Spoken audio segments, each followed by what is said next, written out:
Hermanos y amigos, muy buenos días. ¿Cómo están ustedes? Espero que muy bien. Yo soy el pastor Mark Schuller, dándoles a ustedes la más cordial bienvenida a otro estudio en la serie que se titula Nuestro tiempo con nuestro Dios. Gracias por su tiempo hoy. Mi deseo es que ustedes sigan avanzando día tras día. Es el deseo del Señor también. Si quieren agradarle al Señor, que sigan avanzando en su fe día tras día. Hermanos, a mí me encanta el libro de Amós. Y realmente no es un libro muy leído con frecuencia. Solo tiene como 8 o 9 capítulos. Se encuentra en el Antiguo Testamento. Amós ni era un profeta. Era una persona que andaba recogiendo higos y también areando como ovejas, cosas así. Entonces realmente el Señor lo había llamado, aunque no fuera profeta de por sí, porque no hay nadie que el Señor no pueda utilizar si la persona está dispuesto a obedecer. Entonces él sabía el carácter de Amós, su espiritualidad. Entonces él tomó la decisión de llamar a Amós para que él hablara en contra de la nación de Israel por su pecado. La nación de Israel vivía en pecado, entonces el Señor tenía que juzgar a su pueblo.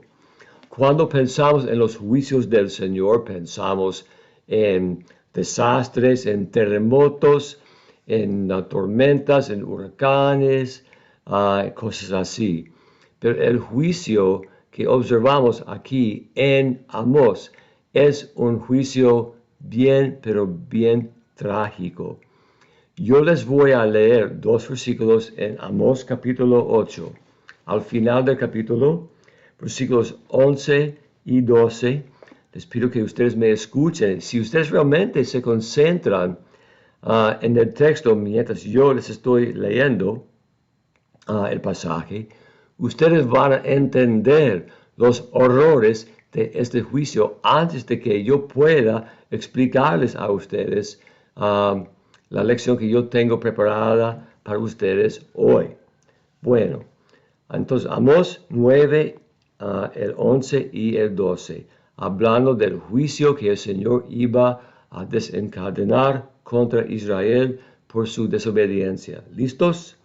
Dice así: He aquí, vienen días, dice Jehová el Señor, en los cuales enviaré hambre a la tierra, no hambre de pan, ni sed de agua, sino de oír la palabra de Jehová.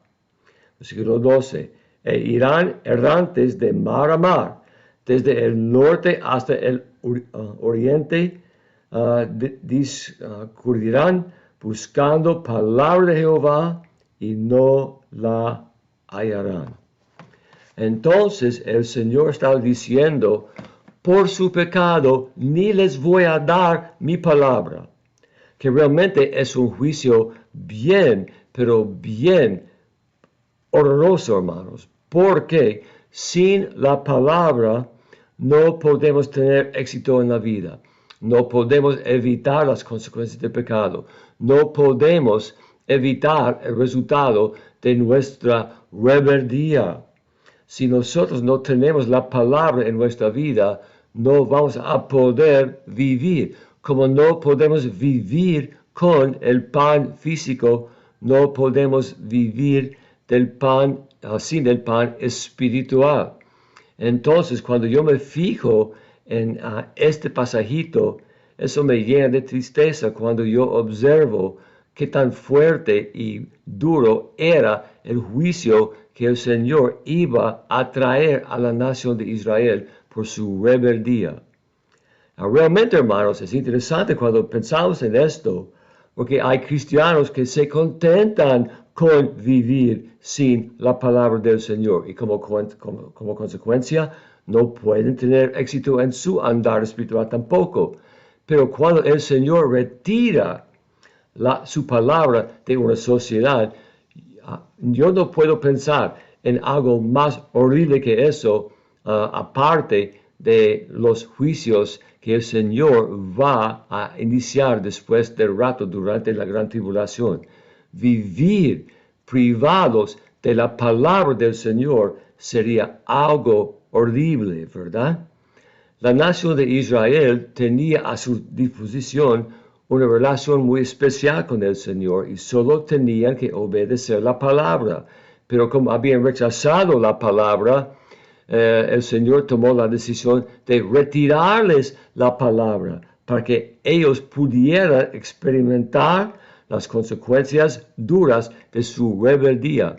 Sin la palabra, la rebeldía es algo inevitable en nuestra vida. ¿Por qué? Porque vivimos conforme a nuestra propia soberbia, que no es soberbia, son puras tonteras cuando pensamos en vivir así, hermanos. Vivir sin la palabra del Señor, vivir con la palabra retirada, es algo inimaginablemente horrible.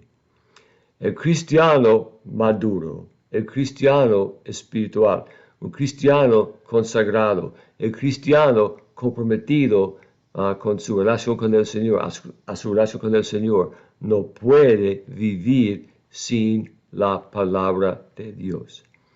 En aquel tiempo el Señor les había quitado a los israelitas la palabra. El problema en el mundo moderno es que nosotros nos privamos voluntariamente de la palabra del Señor porque no la leemos, no la estudiamos y luego nos preguntamos, ¿cuáles son los problemas que yo estoy experimentando? ¿Cómo es que el Señor no me está bendiciendo? ¿Cómo es que yo tengo tantas dificultades, tantos tropiezos, tantas inquietudes en mi vida? La respuesta es porque aunque el Señor había retirado de la nación su palabra, hoy en día hay cristianos que retiran la palabra de su propia vida y así sufren las consecuencias. La nación de Israel pagó un gran precio por su rebeldía, perdiendo acceso por tiempo limitado, no era nada como permanente, pero la nación había perdido acceso a la palabra del Señor por cierto tiempo. Y cuando estudiamos las consecuencias de una nación que vive sin la palabra, observamos que la nación sufre una tragedia, una catástrofe tras otra, tras otra, tras otra, y así sucesivamente. ¿Qué tal ustedes? ¿Ustedes se han privado? ¿Ustedes han retirado de su vida la palabra del Señor? ¿Ustedes están avanzando como consecuencia de haber pasado tiempo en la palabra día tras día? Otra vez, hermanos, a mí no se me ocurre un juicio peor que ese. Vivir privado de la palabra del Señor. La palabra del Señor es lo que necesitamos para que podamos andar con el Señor, para que podamos vivir guiados por el Señor, porque el Espíritu Santo utiliza la palabra sembrada en nuestra vida para guiar nuestros pasos, para revelarnos a nosotros la voluntad del Señor.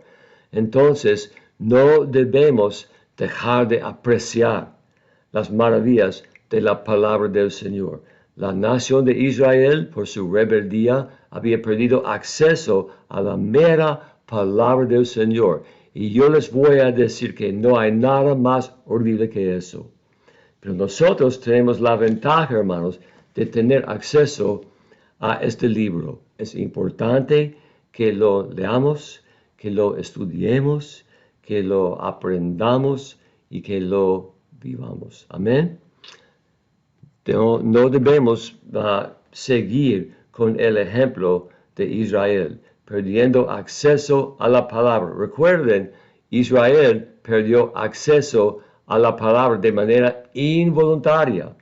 Si nosotros no tenemos acceso a la palabra, es una falta de acceso que nosotros hemos aceptado voluntariamente. La palabra está allí para ayudarnos. No debemos privarnos a nosotros mismos de la palabra del Señor. Israel perdió acceso de manera voluntaria. Nosotros sacrificamos el acceso voluntariamente porque queremos vivir a nuestra manera, que nos pone en el mal camino siempre, sin excepción alguna. La palabra del Señor, ¿verdad? Nosotros tenemos acceso a la palabra. Debemos aprovechar el acceso que tenemos para que el Señor nos pueda instruir y corregir y dirigir en nuestra vida. Así, si vivimos así, no es necesario que el Señor nos juzgue, porque estamos viviendo conforme a la palabra, a la cual tenemos acceso. Te doy gracias, Señor, por este mensaje, que lo utilices, Señor, que entendamos la urgencia de pasar tiempo en tu palabra, Señor, día tras día.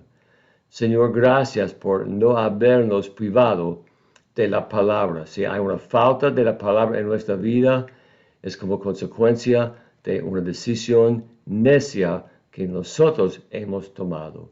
Te pido, Señor, que nosotros, los cristianos, entendamos la importancia de pasar tiempo en tu palabra, Señor, día tras día, y que nosotros no suframos el mismo destino de los israelitas. Ellos habían dejado al lado la palabra y luego el Señor, ¿verdad?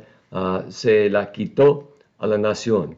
Hoy en día nosotros ponemos al lado tu palabra de manera voluntaria y así perdemos acceso a tus preceptos que son capaces de cambiar y de transformar nuestra vida. Gracias, Señor, por tu palabra y por cada precepto que contiene. Te pido, Señor, estas cosas en tu nombre. Amén. Bendiciones, hermanos. Ya me voy. Bendiciones, cuídense. Y si Dios quiere, nos vemos mañana de nuevo. Gracias por su tiempo hoy y todos los días. Bendiciones, hermanos, y que pasen un día muy bendecido y feliz.